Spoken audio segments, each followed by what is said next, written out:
나스닥 지수가 다시 신고가로 마무리가 됐습니다.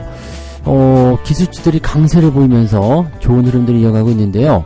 일단은 금리 인하에 대한 이야기가 강하게 나타나는 모습이고요. 또 그리고 전기차, 그 다음에 AI 반도체 이런 쪽으로 전부 다 상승세가 일어났습니다. 자, 이런 상승이 일어났다라는 것은 굉장히 긍정적으로 판단해 볼 수밖에 없는 내용이 좀 되는 것 같고요. 예상했던 대로 이제 기술주의 강세가 추가적인 상승을 보이게 되면 종목들 또는 시장 전체에 걸쳐서 상승세가 더 일어날 것으로 생각되고 있습니다. 이 부분들 같이 알아보도록 하고요.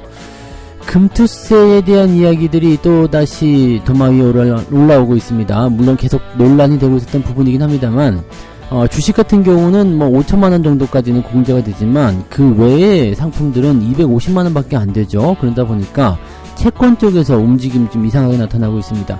채권 같은 경우는 뭐 대체적으로 확정적인 그런 수익률을 약속하기 때문에 대부분의 사람들이 이제 좀 많은 자금들 집어넣죠. 근데 250만원 밖에 이 혜택이 없다 보니까 아무래도 이제 그 이상의 그 수익금에 대해서는 그 세금을 많이 내야 되는 상황이 벌어지게 되죠. 그러다 보니까 본드런이 나타날 수도 있다, 이런 얘기가 있습니다. 이 부분 같이 알아보도록 하고요. 자, 상반기 개인 투자자들이 가장 손해를 많이 본 거, 매수자 모두가 손실을 본 종목이 바로 네이버라고 합니다. 자, 이 답답한 종목 어떻게 또 보고 있는지, 어떤 분석이 나왔는지 알아보도록 합니다.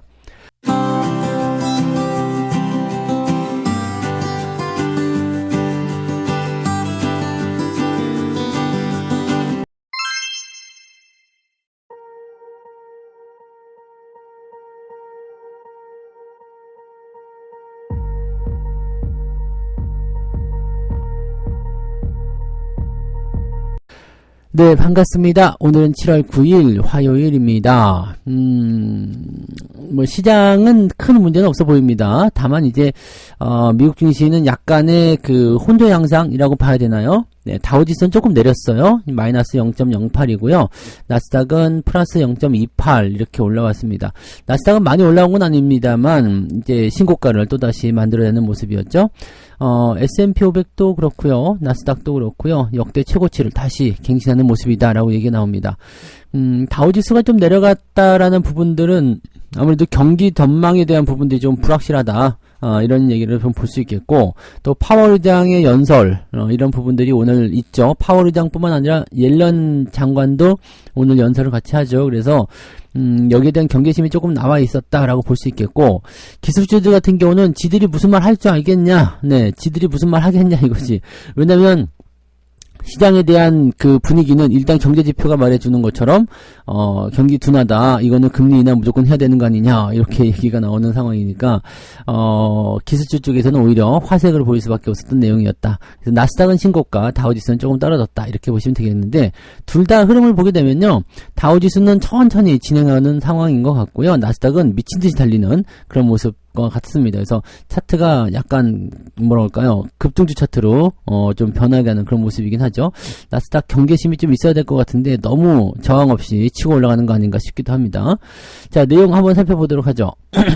최근 미국 경제지표와 물가가 그 다음에 물가와 경기가 식어가고 있다는 것을 가리키고 있을 정도로 상당히 안 좋다. 그러니까 미국의 경기 지표가 굉장히 안 좋다는 것을 우리가 최근에 좀 발표를 통해서 많이 알 수 있었는데, 자, 그러다 보니까 이제 파월 의장 같은 경우도 이제 비둘기파적인 발언을 내놓을 건 아니겠느냐. 오늘 연설이 있습니다. 네, 오늘 파월 의장이 뭐라고 하느냐가 이제 중요한 상황이 좀 될 것 같은데, 만약에 지금 시장의 예상치대로 뭔가 이제 우리 시장이 좀 우호적인 발언을 좀 하게 된다, 또는 금리 인하에 대해서 약간 괜찮은 이야기를 하게 됐다라고 본다면, 시장은 좀 더 올라갈 것 같고요. 오늘 옐런 장관도 그 발언을 하게 되는데, 옐런 장관 같은 경우는요, 이게 조금 더 기대를 걸을 수밖에 없는 게, 예전에 이제 옐런 의장이었을 때죠. 이제 지금 연준 의장이었을 때, 옐런이 지금 실업률 4%에 대한 룰을 실제로 만들었다고 보시면 되거든요.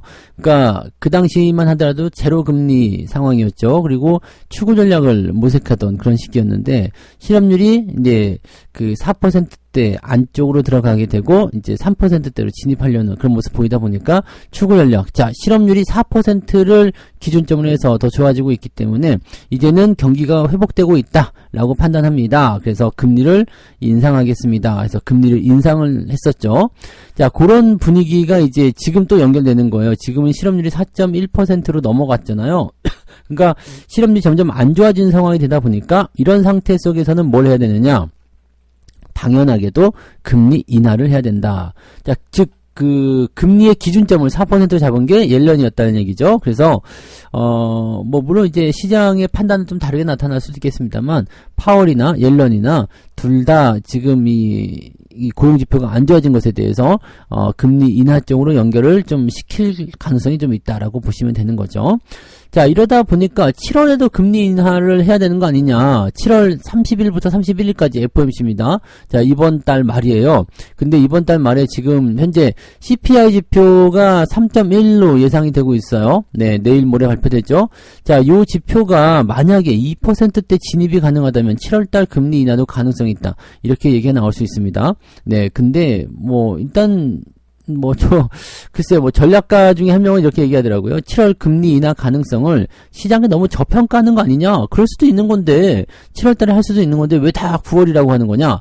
이렇게 얘기를 하는데, 전략가들은 그렇게 얘기 좀 많이 해요. 그럴 수 있죠. 네. 6월에 물가지표, CPI 지표가 좀, 이제 더, 시장 예상치보다 더 좋게 나오게 된다면 충분히 가능성 있는 얘기일 수도 있습니다. 근데 그렇게 되면은 6월에 하나 7월에 하나 큰 차이는 없거든요. 그래서 이렇게 금리 인하가 만약에 7월 말에 이루어지게 된다면 시장 분위기는 더 빠른 속도로 시계가 돌아갈 수 있다라고 보시면 됩니다. 더 강한 상승이 일어날 수 있다 이렇게 생각하시면 되기 때문에 이 부분도 우리가 한번 고민을 좀 해볼 필요는 있어요. 그래서 요런 것도 한번 참고해 보시고요.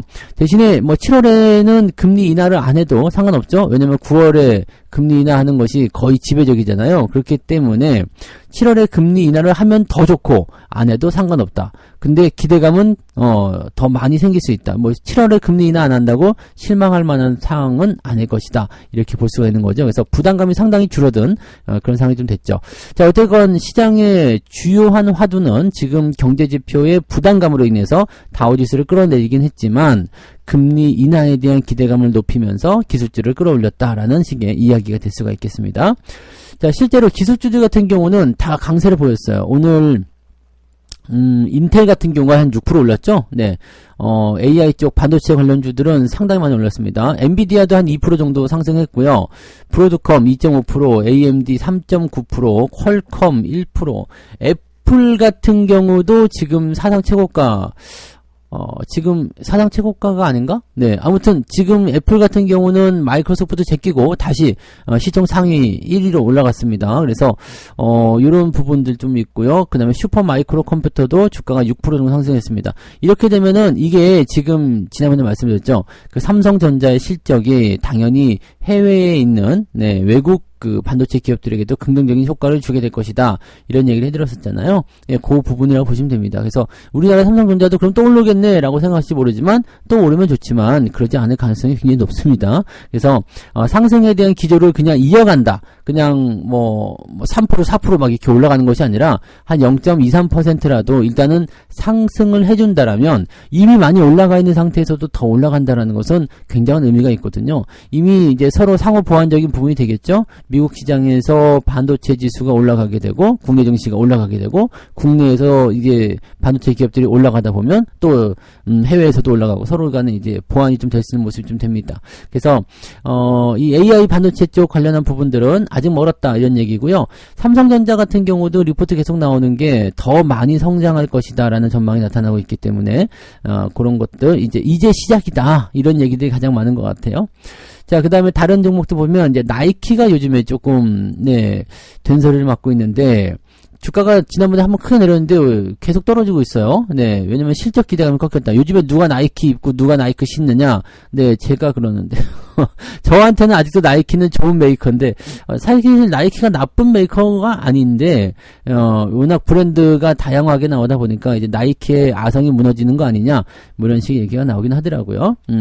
뭐 그런 부분들도 좀 있었고 그리고 뭐 제약주 쪽에 움직임이 좀 있었죠. 이제 제약바이오 염증성 장질환 치료제를 개발하는 모픽홀딩은 대형 제약사 일라이 릴리가 약 32억 달러 현금으로 인수할 계획. 그러니까 M&A 재료가 있으면 또 올라갈 수 있습니다. 그래서 그런 부분들이 좀 있었고 코닌 같은 경우는 이제 실적을 좋게 전망하게 되면서 주가가 크게 뛰어 올라가는 모습이 좀 있었고 또 전기차가 굉장히 중요한데요. 루시드가 차량 인도량이 전년 동기 대비 4% 정도 증가했다 소식이 전해지면서 주가가 8% 급등을 합니다. 자, 요거 굉장히 좀 의미 있죠. 그리고 전기차 관련주들이 이제 뭐 니콜라라든지 뭐 루시드 뭐 이런 종목군들 전체적으로 다 상승세 보였고 테슬라만 상승이 조금 장중에는 마이너스 좀 들어갔었거든요. 상승이 조금 더디게 움직였죠. 자, 요거는 삼성전자와 같이 생각하시면 됩니다. 무슨 얘기냐면 단기간에 많이 올랐잖아요. 테슬라가 많이 올랐기 때문에 이 부분에 대한 숨고르기가 반드시 필요합니다. 즉 주가가 아래로 떨어질 수도 있고 옆으로 횡보할 수도 있는데 지금처럼 이렇게 횡보하고 있다는 것은 오히려 또 괜찮은 모습이라고 볼 수도 있어요. 그래서 테슬라가 이제 이렇게 잘 버텨주게 된다면 전기차, 2차전지 관련한 종목군들도 움직여줄 수가 있겠죠. 자, 그러면 오늘 되게 재밌는 거죠. 뭐 지금 반도체 쪽 움직임 좋았죠. 2차전지 쪽 기대감이 좀 생기죠. 그 다음에 뭐 다른 종목군들도 실적에 대한 기대감도 생기게 된다면 시장이 전체적으로 올라갈 수 있는 상태가 벌어질 수가 있습니다. 그래서 그런 것들 기대감을 좀 가져볼 필요 있겠고 다만 이제 요즘 우리나라 증시 같은 경우는 외국인과 개인들의 싸움판 같은 느낌이죠. 기관들은 어디서 뭐 하고 있는지 쳐다보이지도 않고요. 네, 그래서 이 수급의 영향에 따라서 일단은 업종 간의 움직임이 좀 달라질 수가 있습니다. 외국인들은 대체적으로 2차전지를 그다지 썩 좋아하지 않죠. 그래서 그런 부분들을 좀 생각해 보실 필요는 있습니다. 그래서 업종 간의 상승이 전체적으로 다 일어나게 되면 시장도 잘 올라가서 좋은 일이 생길 수 있겠지만 그렇지 않고 이렇게 조금 양분화된다. 이렇게 된다라면은 더 힘이 강한 쪽에 주가 상승이 더 강하게 일어나면서 수급을 빨아당기는 모습으로 다른 쪽을 조금 쭈그러뜨리는 그런 모습이 나타날 수도 있다 보시면 됩니다. 즉 2차전지 쪽에 수급이 많이 몰리게 된다라고 한다면 반도체라든지 자동차가 쭈그러질 테고요. 또는 반도체 쪽에 강하게 몰린다 그러면 2차전지나 또 자동차가 찌그러질 수도 있겠죠. 그다음에 자동차에 많이 몰린다 그러면은 반대로 다른 거에서 쪼그러질 수도 있습니다. 수급은 한정적이기 때문에 계속 이렇게 왔다 갔다 하는 것을 잘 지켜봐야 돼요. 그래서 그 부분들 체크해 주시기 바라고요. 자, 두 번째 이야기로 넘어갑니다. 250만원 공제 때문에 매매 차익에도 과세가 있다. 이거 지금 뭐냐면 이제 금투세발 본드런이에요. 본드런이죠. 본드는 아니고 본드. 채권입니다. 채권.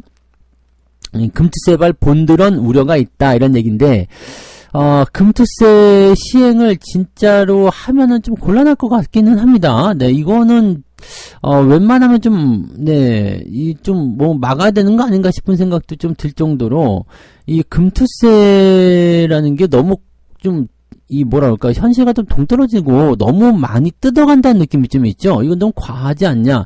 이런 생각들이 좀 있어요.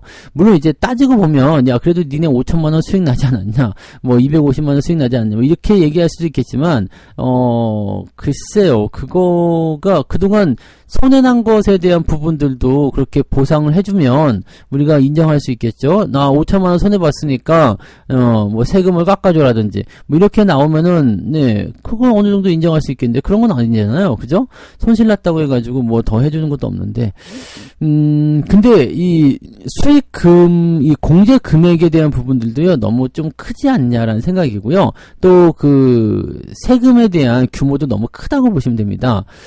지금 보면은, 이제, 만약에 금투세가 시행이 된다 그러면, 주식에는 5천억이고요. 5천만원. 그 다음에, 주식 이외의 상품에는 250만원의 공제입니다. 그래서, 5천만원의 주식은 공제, 기타, 다른 것들은 250만원의 공제다. 이렇게 되어 있습니다. 그래서, 주식, 채권, 펀드, 파생 상품 이런 것들이거든요. 그러니까 주식을 제외한 그 외에 다른 이 금융 투자 상품에 대한 것들은 250만 원의 공제액밖에 없습니다. 그러니까 쉽게 얘기하면은 채권 같은 경우는 자금들은 뭐 1,000만 원, 2,000만 원 넣으시는 분들이 계십니다만 더 많이 넣죠. 왜냐면 확정 금리고 확정 수익이잖아요. 요거는 채권은 만기까지만 보유하기만 해도 수익이 확정적으로 나오는 거기 때문에 원금 보장이 된단 말이죠. 그래서 이거 돈 많이 집어넣어요. 근데 보통 생각해 보시면 1억, 2억 넣는 게 아니라 뭐 10억씩 집어넣으시거나, 왜 확정 수익이니까 뭐 국채 뭐 이런 거 같은 경우는 나라가 망하기 전까지는 돈을 돌려받잖아요. 그러니까 그런 것들을 생각해 보면 만약에 내가 10억 정도 채권에 집어넣었다. 근데 한 2% 정도 수익이다라고 하면은 뭐 얼마 안 되죠? 2%면은 한 2천만 원 됩니까? 네, 2천만 원 되는데 여기서 250만 원만 공제를 시켜주고 그럼 1,750만 원 남잖아요. 이 1,750만 원이 남아서 무엇을 하느냐? 22% 세금을 물린다. 근데 만약에 이걸 10억이 아니라 더 많이 넣었어. 만약에 한 50억? 네, 아니죠. 한 100억. 네, 100억. 한 200억 이렇게 넣었다 이거. 200억 넣었다. 200 넣었는데 한 2% 수익이 나왔다 그러면 이제 4억 원의 수익이 생기잖아요. 그러면은 이제 3억 원이 넘어가는 부분이기 때문에 3억 원 초과분에 대해서는 27%의 세금을 적용. 이게 어마어마한 세금이 나오게 되는 거죠. 이거는 실질적으로는 그러면 채권에 투자할 이유가 없다라고 볼 수가 있죠. 물론 금액이 크면 클수록 뭐 그렇다고 우리가 뭐 진짜로 말씀드린 것처럼 200억을 채권에 집어넣거나 2천억 뭐 1조 뭐 이렇게 집어넣을 수 있는 건 아니잖아요. 그러니까 개인 투자자들 입장에서는 이거는 지금 따져보면은 돈 많이 넣은 사람이, 즉 돈이 많은 사람들이 세금을 더 많이 내라 이런 식으로 해석할 수도 있지만, 개인 투자자들 입장에서는 정말 그 개미 코딱지만큼 얻어먹은 그 수익에 그걸 또 이렇게 칼질을 해가지고 잘라내겠다. 자, 이렇게 되는 거거든요. 만약에 1,000만 원 내가 수익이 나왔어요. 그러면은 250만 원 제외하고 750만 원에 대해서 22% 세금을 내야 되잖아요. 그럼 750만 원에 대해서 22% 수익이면은 뭐 한 4, 50만 원 내야 된다는 얘기 아닙니까? 그죠? 27, 13 맞잖아요. 그죠? 네. 오늘 계산 잘 되네. 네. 네. 140만 원 정도 내면은 뭐야 그 세금을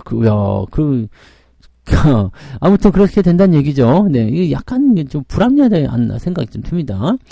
자, 실제로 국내 5대 대형 증권사 합산 올 상반기 미 국제 판매액은 5조 4천억이다.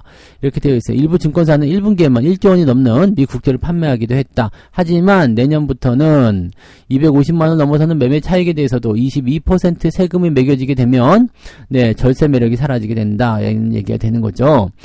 여기 계산 다 해놓았네. 1억 원의 채권에 투자한 그 투자자가 만기에 5%인 500만 원의 시세 차익을 거두게 된다면 1억 원 넣는데 500밖에 못 번다고? 네. 근데 기존에는 비과세였지만 내년부터는 기존 공제액을 제외한 나머지 250만 원에 대해서 55만 원의 세금을 내야 된다. 네. 야, 이 1인당 1억씩. 근데 채권은 1억 원 이상 대부분 투자를 하거든요. 이게 이렇게 따지고 보면 주식을 노린 게 아니라 이거 채권을 노린 거 아니냐 이런 생각도 좀 들 정도입니다. 네. 1억 원씩 투자를 했다고 생각한다면 그냥 54만 명 이상이 금투세 부담이 생긴다. 이런 거죠. 그래서 사람들이 이제 채권이고 나발이고 투자 안 해. 네.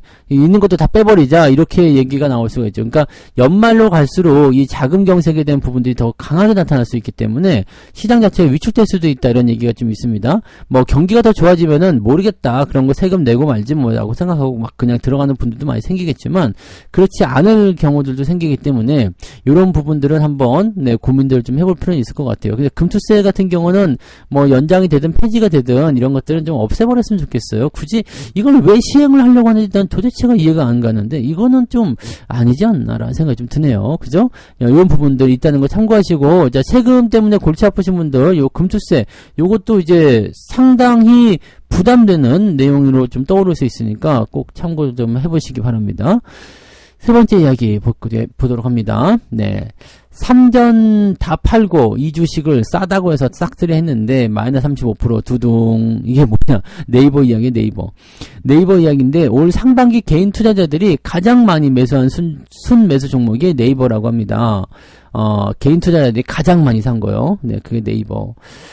왜 이렇게 네이버를 많이 샀는지 모르겠는데, 국내 웹 검색 시장 점유율 1위 기업이라는 인지도 때문에 저점 매수 기회가 왔다는 인식이 겹쳤다. 이렇게 되어 있는데, 네이버 주가가 연초만 하더라도 저평가라는 기대감을 받았지만, 상반기 내내 부진한 흐름을 보면서 연속 신저가죠. 최근에 조금 올라오는 듯한 느낌이 좀 있긴 있습니다만, 요것도 뭐 안심할 수 없는 상승이기 때문에 부담되죠. 네.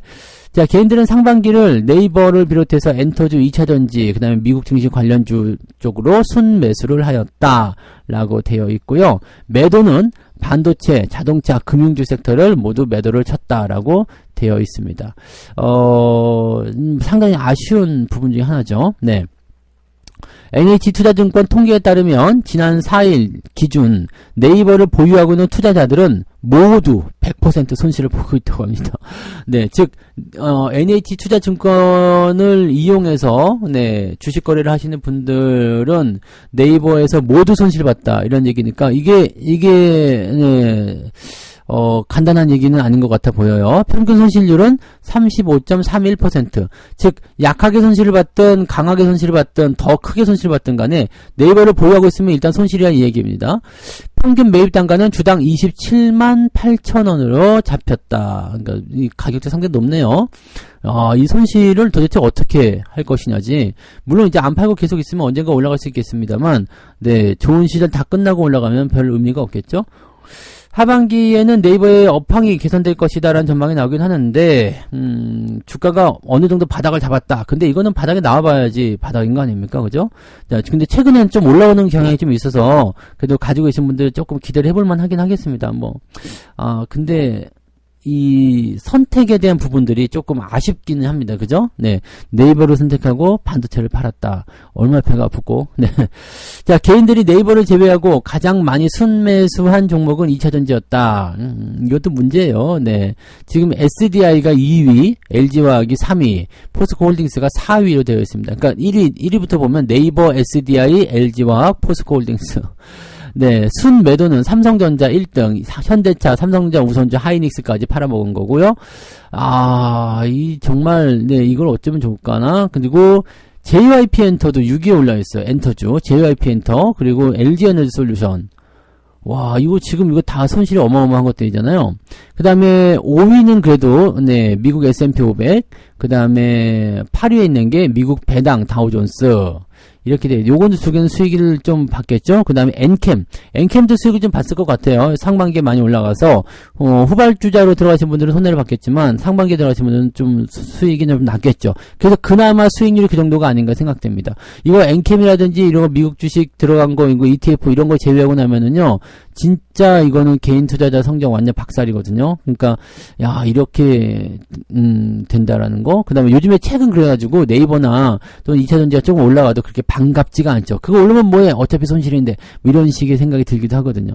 그러니까 이런 부분들이 조금 아쉽습니다. 이 흐름을 좀 잘못하면, 이 엇박자라고 봐야 되죠. 흐름을 잘못하게 되면, 좀, 문제가 좀 생기죠. 그게 본전났다고 팔아먹고 막 그러면 안 돼요. 그래서 주가가 상승 흐름을 좀 탈 수 있는 흐름들은 조금 길게 보면서 가시면, 이런, 하락이라든지 상승에 대한 포지션들을 조금만 더 자세히 볼 수가 있죠. 그래서, 실제로 우리는 포스코 홀딩스를 팔고, 현대차, 삼성전자 이런 것들을 더 산 거잖아요. 그러니까 얼마나 이게 또 다행입니까? 그죠? 그러니까 이런 것들도 잘 생각하셔야 되는 거 꼭 명심하시기 바랍니다. 사람들이 인기가 많고 매수를 많이 하려고 하면 항상 조심하자. 이렇게 말씀을 좀 드려야 될 것 같아요. 네. 자, 그래서 오늘은 여기까지 이야기 좀 해드릴게요. 이 세 가지 이야기인데요. 자, 미국의 나스닥은 지금 오늘 긍정적인 상황이 좀 나타났어요. 그죠? 예, 근데 약간 이제 그 부담감은 좀 있죠. 어떤 부담감이냐면 기술주라든지 이런 쪽에서 상승이 일어났지만 경제지표는 좀 나쁘다라고 생각하는 거. 네. 이런 부분들로 보시면 되겠습니다. 그래서 이런 것들은 특별하게 부담스럽다라고 할 수는 있겠지만, 오히려 기술주를 이제 우리가 더 많이 비중을 갖고 있기 때문에, 네, 우리나라 시장 입장에서는 좋은 소식이라고 볼 수도 있습니다. 그래서 긍정적 기대감 가져오시면 되겠고, 금투세 때문에 계속 문제식이 될 수 있는데, 연말로 갈수록 이제 자금 위축이 더 심하게 일어날 수 있기 때문에 이거 빨리 해결 지어줘야 될 것 같아요. 네, 금투세. 국회에서는 쓸데없는 소리 하지 말고 지금 금투세 이런 거나 좀 빨리 파기해가지고 없애버리든가 좀 이렇게 좀 해봤으면 좋겠고, 네, 그 다음에 밸류업 정책도 좀 제대로 좀 만들어주고, 이 시장이 좀 살아야지 사람들이 좀 넉넉해지면서 뭔가 좀 좋아지는 거 아닙니까? 경기 먼저 살려야지. 이거 지금 뭐 거기서 무슨 뭐 이런 싸움박질하고, 나 진짜 이해가 안 돼요. 아무튼 이 금투세, 금투세에 대한 부분들은 주식보다는 채권 시장이 더 요즘에는 헬게이트다라고 보시면 됩니다. 그래서 이쪽에서 이제 본드런 일어날 수 있다. 이 가능성이 있습니다. 그래서 이 부분, 생각하시면 되고요. 자, 그 다음에 개인들이 매매를 했었던 네이버가 손실이 크다. 2차전지도 손실이 크다. 그리고 최근에는 이제 하반기부터 반등에 대한 가능성 좀 열어놓고 있기 때문에 거기에 대한 기대감을 좀 가져보시면 될 것 같고, 항상, 네, 줄을 잘 서야 됩니다. 어느 쪽이 잘 갈 것인지에 대한 전망들을 확실하게 잘 잡아주시고, 전망도 잘 해주셔야지만이 여러분들이 성공적인 투자를 이어갈 수 있다는 것을 꼭 명심하시기 바랍니다. 책 한 곡 읽고 마무리합니다. 고작 100%의 수익률을 올린 당신은 1000%의 수익률이 너무나 부럽다. 그런데 손실에 허덕이는 다른 투자자는 100%의 수익률이 너무나 부러울 따름이다. 최선을 다했다면 욕심내지 말고 부러워하지 말자. 여러분 이게 지금 요 세 번째 이야기랑 일맥상통합니다.